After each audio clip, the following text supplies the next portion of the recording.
কিন্তু আমার এখন রান্না আমার হয়ে যাবে। ও আজকে তো বেশি হয়ে রান্না যাবে আমার। এই যে আমি পনির রান্না বসিয়ে দিয়েছি। আজকে আমার মা চটজলদি রান্না করবে। এই যে করবে। মশলা রেডি হয়ে গেছে, তারপরে এই যে পনির এইভাবে ভেজে নিয়েছি। এই যে বন্ধুদের দেখাই, এই যে একদম অল্প করে, দুজন মানুষ তো ওই জন্য অল্প করে নিয়ে এসছি গো বন্ধুরা। মায়ের মেয়েতে খাবো। 250 পনির নিয়েছি। 250 পনির কত নিল জানো? 90 টাকা নিয়েছি। কি খাবে মানুষ? কাঁচা লঙ্কার দাম হয়ে গেছে। কাঁচা লঙ্কা বলছে 20 টাকা শ। আরে বাবা, দিনকে দিন সব বেড়েই যাচ্ছে। পনিরটাও দাম বেড়ে গেছে। পনির তো সবসময় দাম। এগুলো কোনো সময় দাম কমে না। তা আবার এখন একটু বেড়েছে, তাই আমি 250 নিয়েছি। আমার মাংনে তো হয়ে যাবে।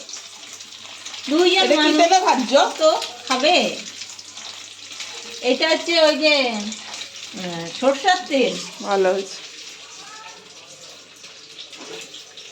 সরিষার তেল আর সামান্য একটু এই ফরচুন তেল আছে অল্প, বেশি না, অল্প আছে। এবার দেখো হয়ে গেল পনির ভাজা। এবার আমি তেজপাতা দেব।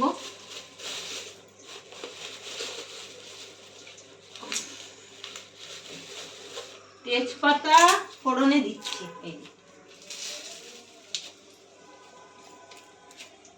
দিয়ে দেব, আর দেব গোটা সাদা জিরে। আমি তো এইভাবে করি গো। এই জিরে বাটা দিয়ে ধনে মশলাটা দেখালাম তখন, সব মিশিয়ে আদা বাটা আর ধনে গুঁড়ো আর জিরের গুঁড়ো, হলুদের গুঁড়ো আর কাঁচা লঙ্কা দিয়ে করছি। তোমার ফেসবুকে ভিডিও দিতে শুকনো লঙ্কা দেবো না গো বন্ধুরা। শুকনো লঙ্কা আমরা খাই না। খাই না তো, পেটের ভেতর দিয়ে খুব জ্বালা জ্বালা করে।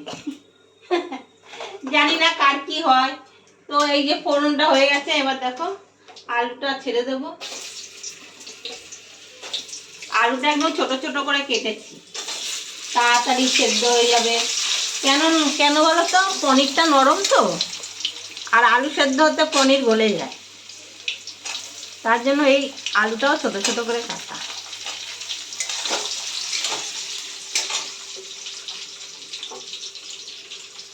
এবার আলুতে একটু নুন দিয়ে দিই।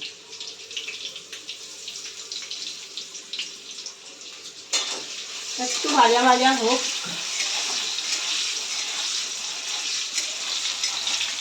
হয়ে গেছে আলুটা ভাজা। এবার একটু টমেটো দিয়ে দিই। দেখো টমেটো দিলাম। এবার আমি দেখো এই যে কাঁচা লঙ্কা, সব দেবো না, ঝাল হলে মেয়ে খেতে পারবে না, এই অল্প করে একটু দিচ্ছি। খুব ঝাল কম খায়, কাঁচা লঙ্কা খাচ্ছে তাও ঝাল হলে খেতে পারবে না।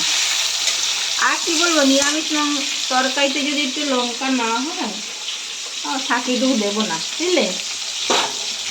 আর এবার দেখো এই যে মশলাটা করে রেখেছি, এখানে সব আছে, আদা বাটা, হলুদের গুঁড়ো সব আছে, জিরে ধনে সব আছে। এইবার মশলাটা কষাবো। চিমনিটা একটু চালাতো, চিমনিটা চালাতে ভুলে গেছি। চালিয়ে ধরো, তোমার রান্নাটা দেখাও, ক্যামেরাটা ধরো।